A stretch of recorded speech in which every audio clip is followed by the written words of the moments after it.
The Cadillac Celestiq Night Test one-off commission was created for Monterey Car Week.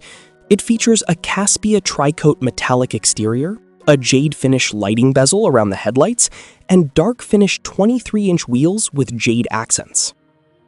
The cabin follows a monochromatic theme, with Backen black and sheer gray leather. Carbon fiber accents and brushed metal details add contrast throughout the interior. The Night Test was hand-assembled at Cadillac's Artisan Center in Warren, Michigan, where every Celestiq is built. Underneath, it uses a dual-motor all-wheel drive powertrain, producing 655 horsepower and 646 pound-feet of torque, with a claimed 0 to 60 miles per hour time of 3.7 seconds using Velocity Max.